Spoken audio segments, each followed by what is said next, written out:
On the agenda. It is the discussion regarding updates to the medical marijuana ordinance as a result of changes in the state law. And Beth Hunkela is going to do the presentation. Thank you, Mayor. So I was at the Council Oversight Committee on June 6th, and my presentation will follow that pretty closely. However, I do have a draft ordinance in the packet for those of you who's hearing a bunch of repeats. If you hadn't had a chance to look at that, you can look ahead at that. It's annotated and shows where the changes are. But I first wanted to start by going over where our city code currently sits since we adopted our first ordinance addressing medical marijuana back in January. As you know, we have a licensure procedure in place with a $100 a year initial and renewal license fee. Our process right now is that the local license is obtained after the state license.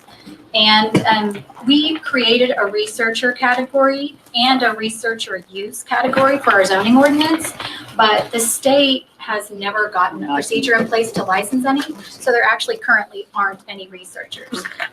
You'll see that the law will now start addressing that, and we'll probably start seeing that. But as far as zoning, we have permitted and special uses set out in our ordinance. A lot of things are currently still handled by state law, such as the setback for dispensaries, addressing home growth and possession. And one thing that has resulted is that a lot of the processes and equipment that's being addressed when these marijuana establishments are setting up aren't actually being addressed through zoning or licensing. It comes in under the state requirement that they comply with building code. So a lot of work is going in there as well. Okay, and so you've seen this before. That's the zoning chart when we passed the first one back in January. That's how it stood at passage. And right now, the state law that's in place, you've already heard about them, but there's a few statutes setting out the basic license procedure and the fees, as well as the 7% excise tax. There are also two sets of emergency rules, the general ones that were passed by the State Department of Health in early August, and then they appended it with some food and safety handling rules for processors in December.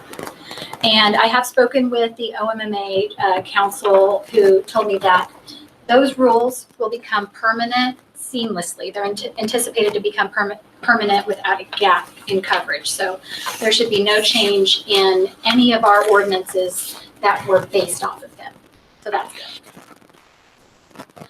As for the new state laws, you're all probably aware that the Unity Bill, it was passed pretty early on in session. And it established a whole lot of new language regarding regulation of marijuana establishments. A lot of it really doesn't touch our ordinance in place. It addresses seed to sale handling, record keeping, a lot of administrative and organizational things for these marijuana businesses. It also established a few new license categories. We are already aware of the transporter license, which for all intents and purposes, didn't really touch a local level because every establishment automatically got a transporter status. So we didn't have a separate license. But now there's a transporter agent license, which is essentially like the employee extension of the transporter license. It's for whoever the transporter's employees that are actually going to be operating the vehicles. So it's a $100 state license fee. And there's testing laboratory and education facility, all new. Research facility, again, is the same as it was, but now there should be a procedure established for them to actually form. Senate Bill 1030 was an effort in response to the passage of the Unity Bill to incorporate some amendments to the Unity Bill and get some more clarification for municipalities in particular. Among the changes that were very helpful were a direct acknowledgement of municipalities' zoning power, which should probably allow a lot of comfort going forward, obviously. And then there's a certificate of compliance procedure that's been put in place that's basically designed to allow municipalities and the state to work together.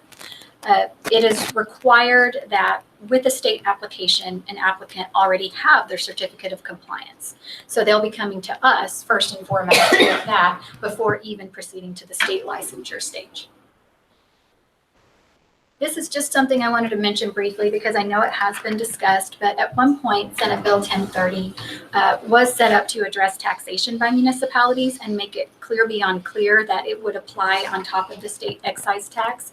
But there was some confusion in the language and it was pulled in committee to avoid any adverse effect on the state excise tax already in place. As it stands now, the tax commission's position administratively is that they are collecting the state sales tax the local sales tax on top of state excise tax and remitting that. And so their status is whatever has been collected, they have already remitted. So we should already have that. But will they continue doing that? I'm sorry. There is a lawsuit that's currently pending in Oklahoma County that could affect the tax commission status. So if that should go against them, there probably would be a change in their administrative procedure. So Yes, Councilmember Clark. if there's not a change, then our local dispensaries can stop collecting local sales tax. No, right now the Oklahoma Tax Commission is collecting them on It's top of just the not state statutory. tax. I suppose there is a debate as to a perceived ambiguity in the current statute.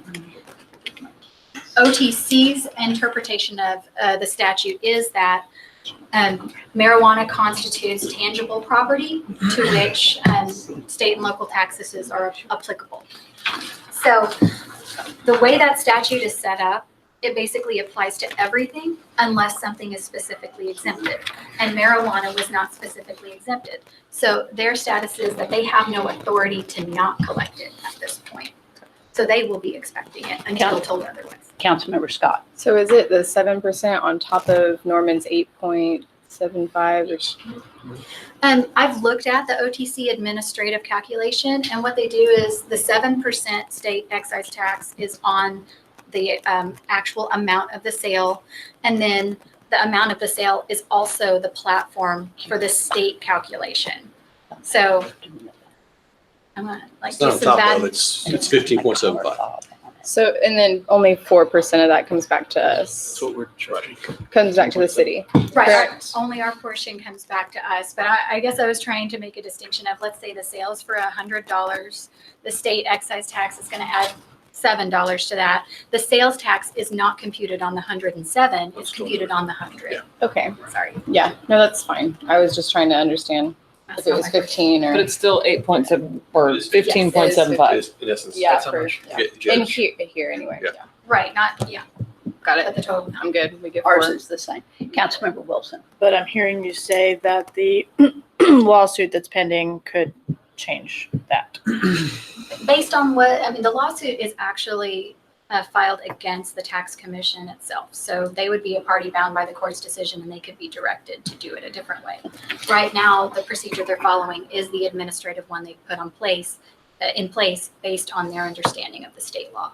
So if the lawsuit is ruled that they're erroneously collecting extra sales tax, will the cities then be required to refund that? The cities were not made parties to that lawsuit. And so I guess it would depend. State would be made to refund that extra that they collected, which then they would want to come to the city and get.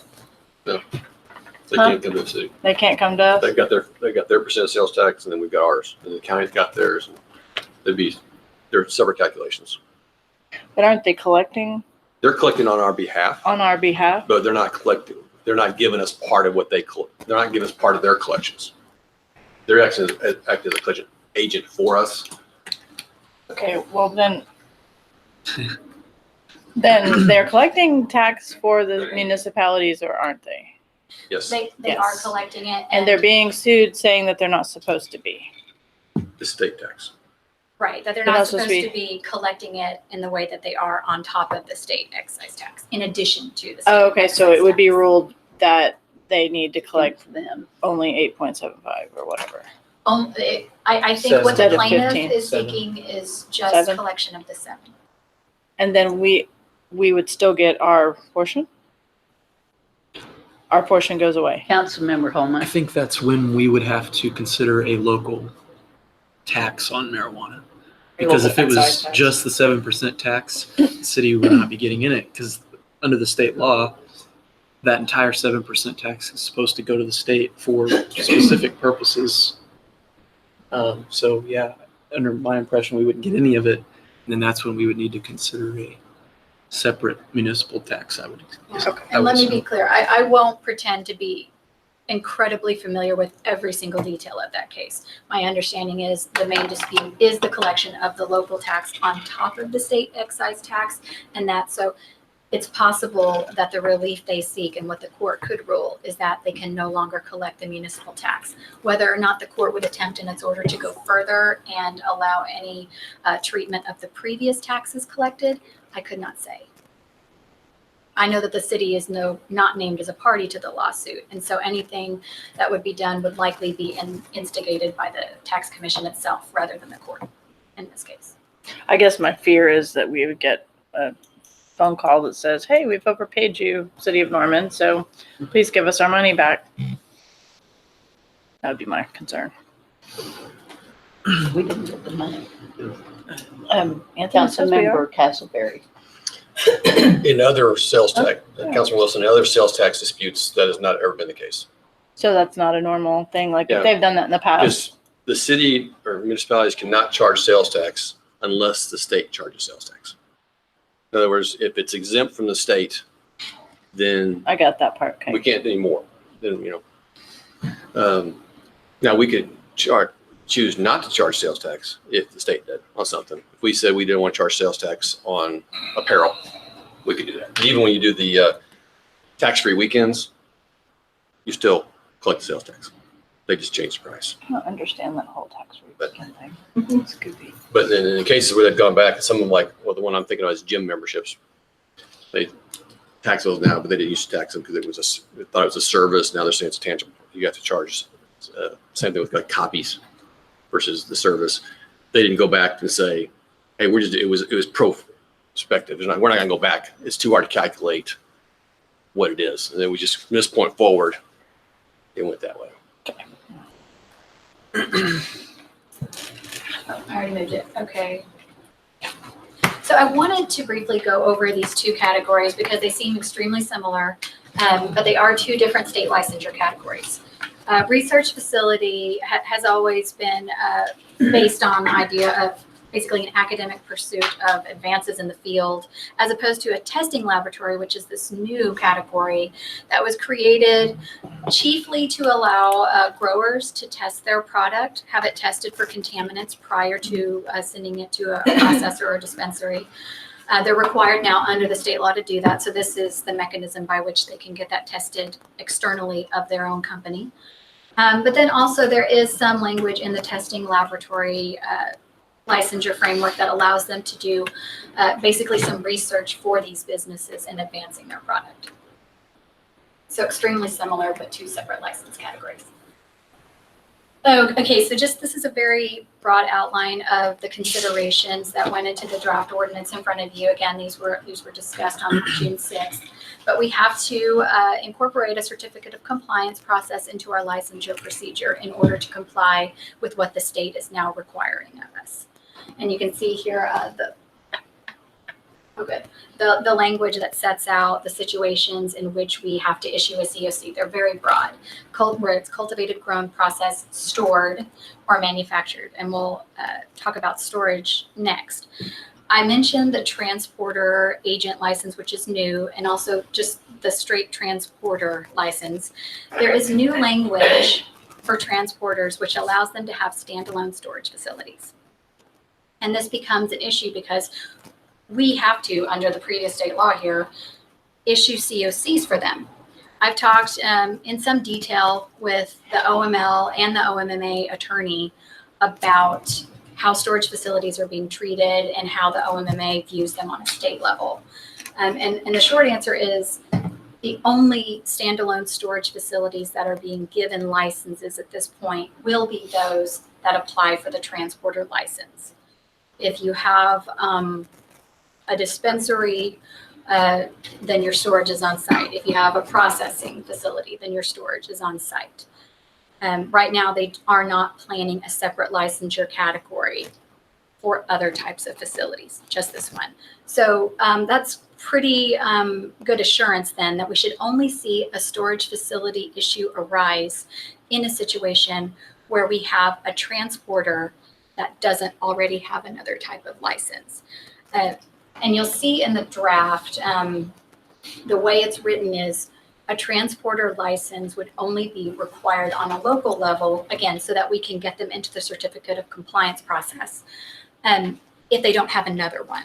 We're not going to require them to get a storage facility license if they already have another one. And that way we can at least avoid duplication and narrow it down to only the types of storage facilities that the state needs to license, if that makes any sense. Okay, and here are the zoning considerations, and they're very basic as before. We want to add uses and make sure they're consistent with what we've already done. For storage facilities, again, we have some storage facility language. Actually, it was storage warehouse. It was already in our zoning ordinance, and the definition is just below. And you can see used for storage of goods and wares by commercial clients is not open to the general public. It's not meant to be a storefront, and that really fits the storage facility that's described in the transporter license, because it's really just meant for these contract transporters to temporarily store their product in order to transport them to and from for their clients.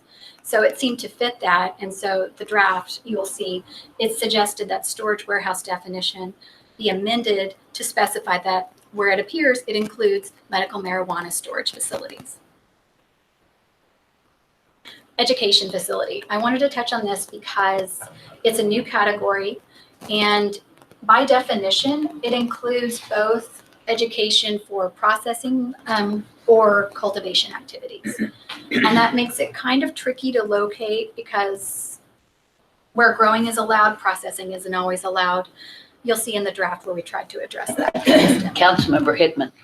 Sorry, Beth. No, go ahead. If you go back real quick, the storage facility, I'm just curious why that's not identified as being permitted in industrial. I would have guessed that storage that we allow, and I think of industrial parks, and I think of big warehouses that store stuff.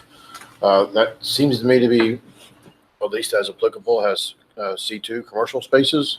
Not saying I'm opposed to the C2 and the C3, but I'm just wondering why it's not allowed in industrial. Well, really, the first glance, and just literally reading through all of the different zoning districts, we were looking for where storage language was allowed.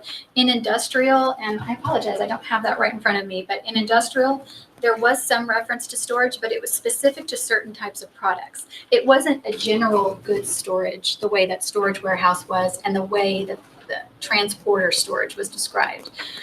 Whether it's compatible can certainly be evaluated at this level and that use added, but that's the reason why the draft reads as it does, because there wasn't a general storage category.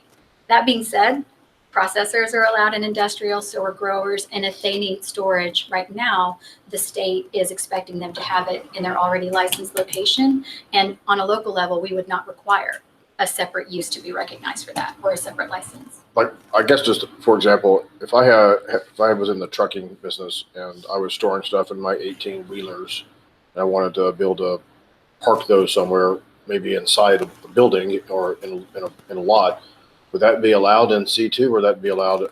In my mind, that would probably be allowed in industrial, not necessarily in commercial, but it's just a hypothetical you may not know on the top of your head. That was the thought that kind of came to my mind, because you said that a lot of these storage deals will be likely in a transportation vehicle. I think it was what they were talking about permitting right now. I understand that may eventually be warehouses, but anyway, we can look at it more. And I just was curious about why industrial was not considered, because it just seemed to me that might be appropriate. Right, and that's a good point. I have not had discussions with OML or the OMMA about the types of vehicles. I can tell you that under the state law, they're required to have certain security measures, and the product is required to be marked and stored in a very specific, secure way. But personally, I didn't picture large transport vehicles such as semis, and so I don't know if Jane, if you have an example to give in Lots of C2, volume, I whether assume. anyone has ever used goods storage on, a truck bed, that type of thing. Truck your car. It's like the old days. It's legal now. Not for everyone. One thing that I would mention is that storage warehouse was already a permitted use in C2. Okay. And usually when you go to C3, all C2 is allowed already. But the way our C3 zoning district ordinance is written, it actually says all C2 uses are allowed except for these enumerated ones. And storage warehouse was one of those. So a suggestion that has been brought by staff to allow storage facilities, or actually all storage warehouses, including medical marijuana storage facilities, to locate in C3 would be to allow it as a special use. Now, see, I would probably prefer not to allow storage facilities in C3 because that's our main street. And I don't think we necessarily want storage facilities on our main street.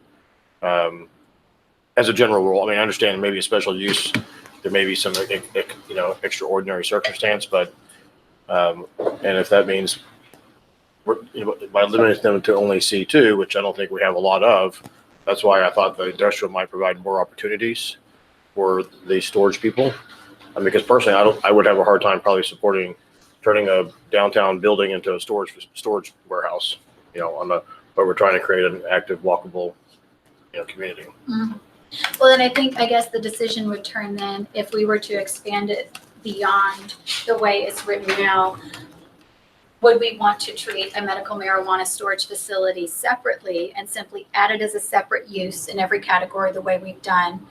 Or would we be adding storage warehouse in other places, such as industrial? It's the difference between just addressing it for medical marijuana establishments or for all storage warehouses. We can think about that and then come back to it at the end once you've I seen. think they're different. I mean, you're technically still storing something that's illegal. But it's the user that makes it legal. You get the card. I mean, it's still a class 1 narcotic. And I think that storage still needs to be different than storing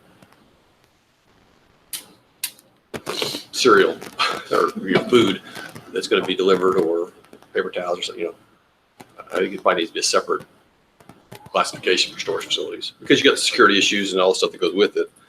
I think that it's all separate classification. And it was very, Councilmember Bowman. I would just say, but I do agree with Bill that I wouldn't want storage facilities of any kind, on Main Street. Somebody to build a big storage facility right downtown. To store cereal or whatever it is. It'd be pretty expensive to buy property on Main Street to put a storage. I don't know, there's some parking lots. Not you already owned The it. Lots. cannabis business is pretty profitable too, I hear. If you already owned it, you inherited it. It didn't cost you anything. Sorry, I didn't mean to get you off on that. I don't think it's the no, highest. this is why we're here. But I do want to make it clear the way that we did this wrap into the storage warehouse definition. Because I mean, I agree with what he's saying. I just don't see that happening. what's happened is in this draft, we've adopted the state definitions of all of these uses. So in the draft also, we created a definition for storage facility that makes it clear that it applies to the standalone storage facility. And so the storage warehouse definition you see in there simply specifies that it includes what is separately defined as a storage facility, which is in and of itself based on state law. And so it's impossible for a medical marijuana storage facility to locate legally under our ordinance unless it is licensed under state law. So we've been careful not to create any catch-all that implies that we would allow an illegal use there. But again, we can discuss how to categorize that going forward.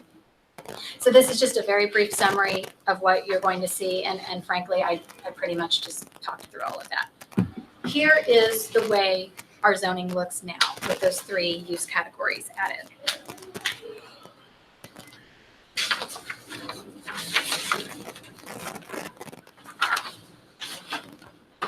Because Center City does adopt all C1, C2, and C3 uses, using storage warehouse definition would make storage facility a permitted use in Center City, unless it's treated differently. And of course, a storage warehouse, as with most uses, is allowed in I2. And then if you'll notice the asterisk,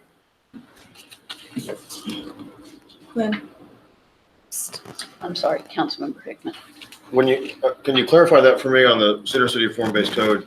I mean, when you say that, I think of yellow, blue, orange, I mean, all the different colors, and I don't know if that's what you really mean or not, where it would be permitted, because yellow is basically single-family homes. I just want a little bit of clarification on that, please. where commercial uses are permitted in the Center City Farm District. Okay, so the red and the orange, essentially.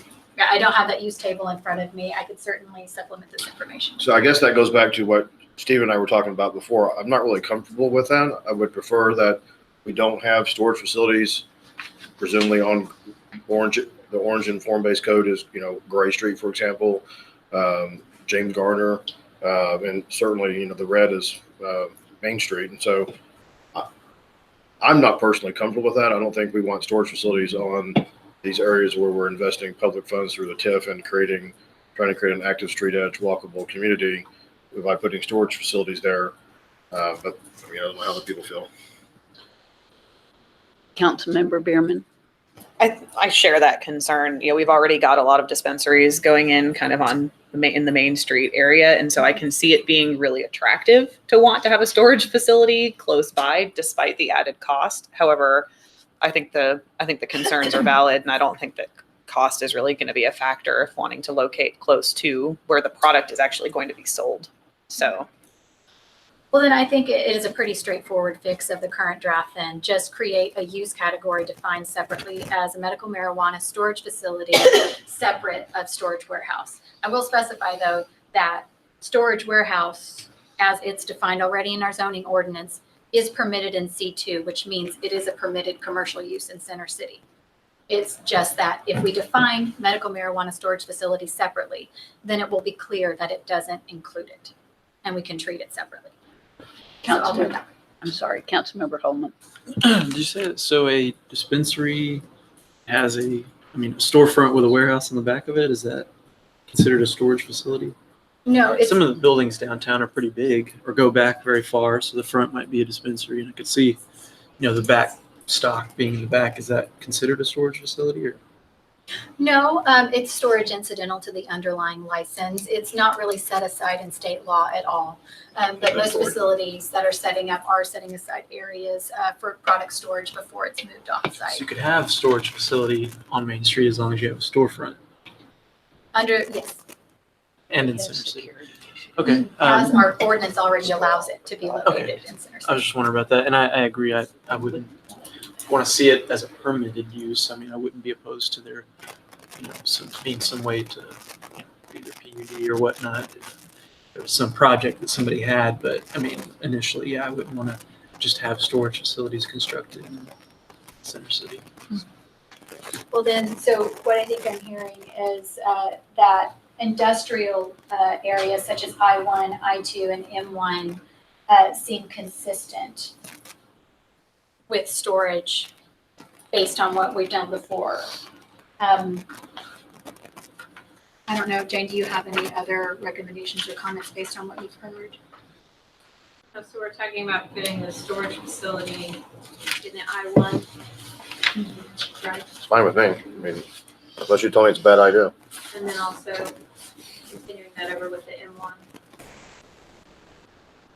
I-1, I-2, and M1, I think is what Beth said. Yes. I-2, we wouldn't have to make an amendment. It would just be an included use unless. Unless you add the definition of if you're going to specify a marijuana storage facility, right? Then you'd have to add that in. Well, actually, the way our I-2 or zoning district is set up is all uses are Everything in I-1. permitted except what's enumerated as excluded. So Gotcha. if it's permitted elsewhere, it would be interpreted Gotcha. as allowed. Okay, so I think I have direction on that. Oh, and okay, so this is the timeline we're looking at. If OMMA has, Okay, let me just go back. So for Center City, it wouldn't be allowed in any of the areas, is what you're saying. Is that That's right. Okay. Without, except for by a Because she PDD. talks about orange and red, but then in the end said, in none of them, we don't want it stored. But you don't. Okay, The wanna other make areas, sure I- the other areas are residential. okay. Beth, before you get to the timeline, could you go back to the previous slide and go over those updates again? I want to make sure everybody understands what's proposed in the ordinance. Oh, yes, thank you. Okay, so yes, we talked about the certificate of compliance procedure. We're going to continue working on the form with the OML and the OMMA. In fact, we're getting comments back to them right now, and they're moving very quickly, and they're very communicative about the process, so that's going well. So we think we're in a good position to incorporate it into our ordinance in time to pass it with theirs. Also, there's been a lot of discussion, and there was some discussion at the conference about the administrative procedures already in place with our current licensing and zoning procedures. And now we know that the certificate of compliance procedure is going to be added on top of that. So there's been some discussion about whether or not now is the right time to consider a raise in our license fees to address the time that's already going into it, in addition to these new state requirements.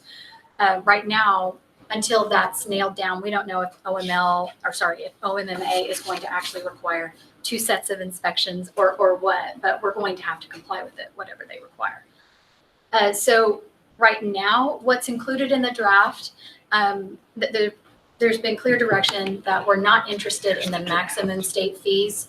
So what's in the draft now is half of that, just to provide, I guess, a guidepost for considering if we were to raise it, what's the appropriate level. So what you see is half. And I think the other two, I've just beaten to death, the local licensure and zoning changes. So any questions about the draft or the memo? I did not address absolutely everything that was in the memo.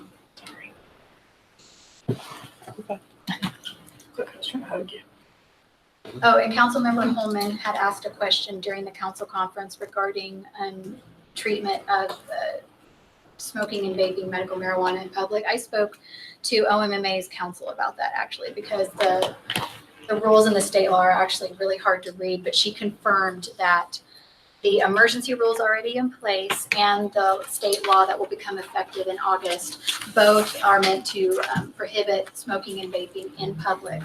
And there are certain exemptions that some restaurants get for allowing the smoking of tobacco in certain areas, but the way the state law was written, it was not meant to encompass those. So essentially, smoking and vaping outdoors is not permitted. Councilmember Clark. How are we planning to communicate that to our residents?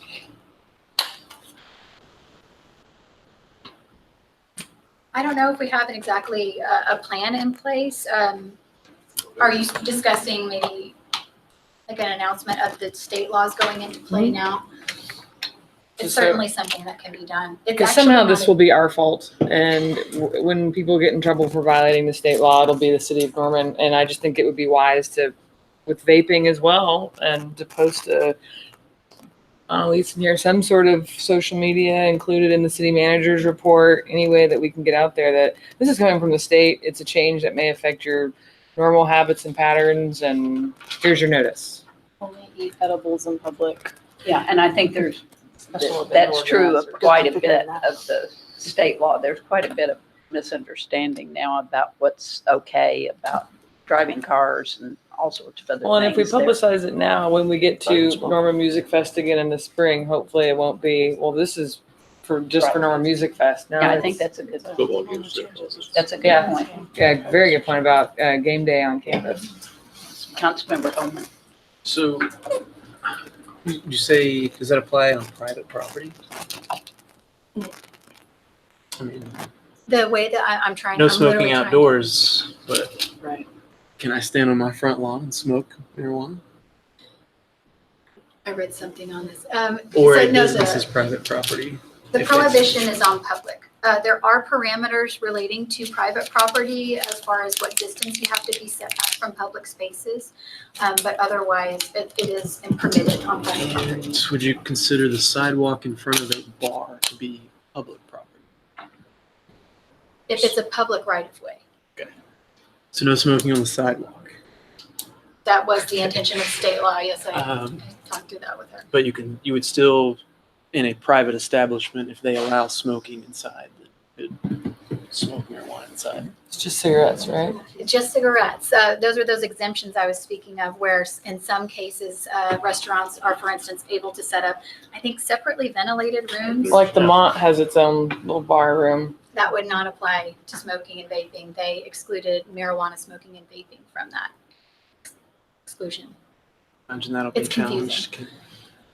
Saying you can smoke this, but you can't smoke this. This one kills you, but you can't smoke this one. Vaping's not good for you. Okay. So, and for people smoking in public, what's the punishment? Good question. Because we don't arrest people, and Yeah. I definitely don't want anybody getting arrested for it. You know, Whatever So state laws. I don't have a summary of what changes in the current state law affect Salt, pepper spray. criminal, our criminal code or anything to that extent. We could definitely supplement and bring that separately if we think there do need to be changes. Criminalize stuff.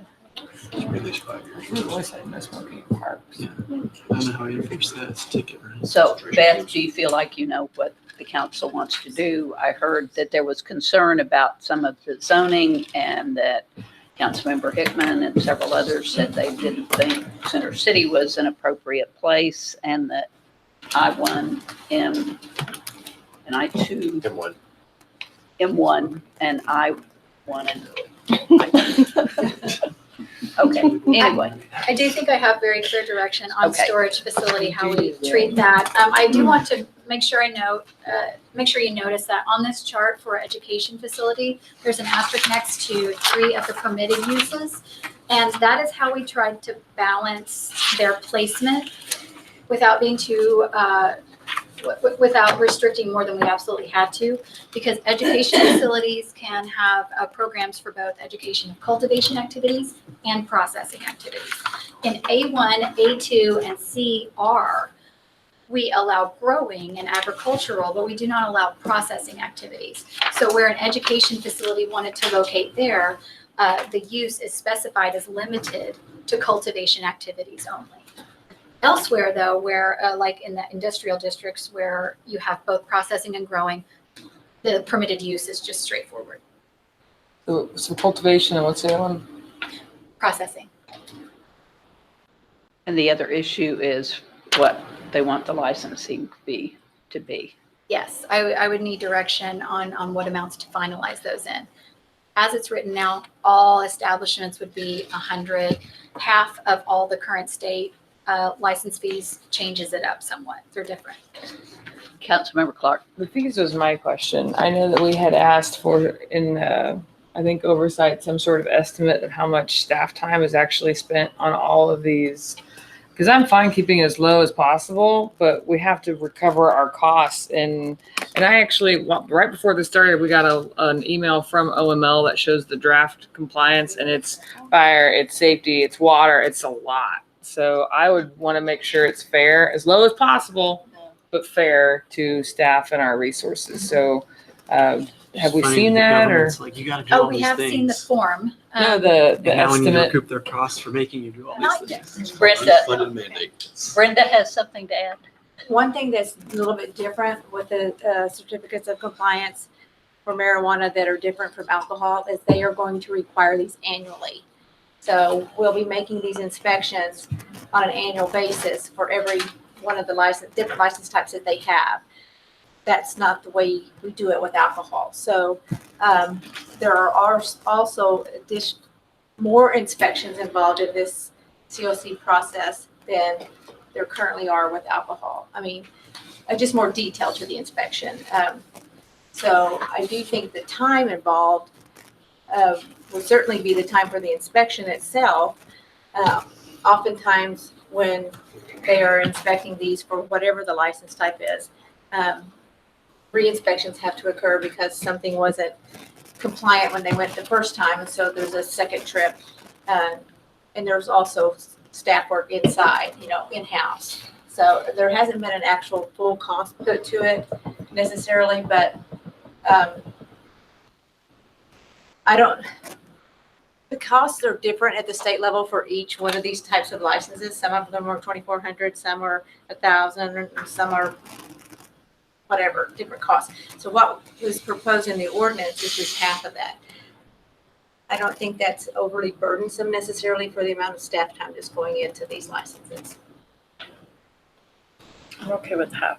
Councilmember Hickman. I agree with Bria. I mean, I think we do need to recover our costs. I do think we should try to keep as low as possible, but I look at it this way. If we go, Beth, your recommendation halfway in the middle, and then in a year or two, when we have some data and have some under our belt, take a look at it and see, wow, we're charging twice what it's really costing us, or we're only charging half of what it's really costing us, then, we could readdress it, especially considering it's going to be an annual fee. I think that would be appropriate. And, half in the middle seems to be, if the state picked a 2,400, they had some logic, I assume, for why they picked that, and to try to be, moderate, if you will, going halfway in the middle seems to be a decent starting point. I don't know. I'd rather us try to get close to breaking even. I don't think that we're going to be making money at halfway in the middle. The question just is, are we not losing too much? Because I'm not sure if the existing staff is going to be able to fully handle this, depending upon how much it takes off, especially on an annual basis. But I do want to keep it as low and reasonable as possible.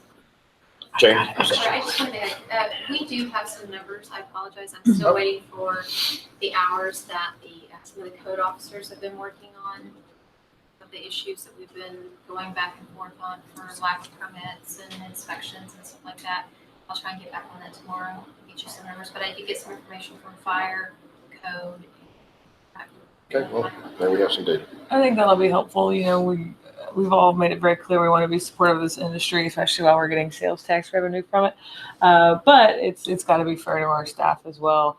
And I know that there's a lot going through the process right now, and all of those can't possibly sustain. So as the number of businesses drop or rise, we can adjust it as necessary.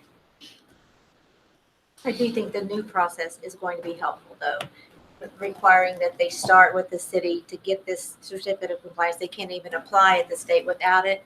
I think will help us address all of these issues we're dealing with right now, with people being open without being licensed, or being licensed at the state for one location and moving to another location in Norman and not being it's just all kinds of stuff going on right now. Yes. I think that answers all of the questions. Okay, is that everything? Yeah. Motion to adjourn? So moved, adjourn. Second. One was so high. Oh.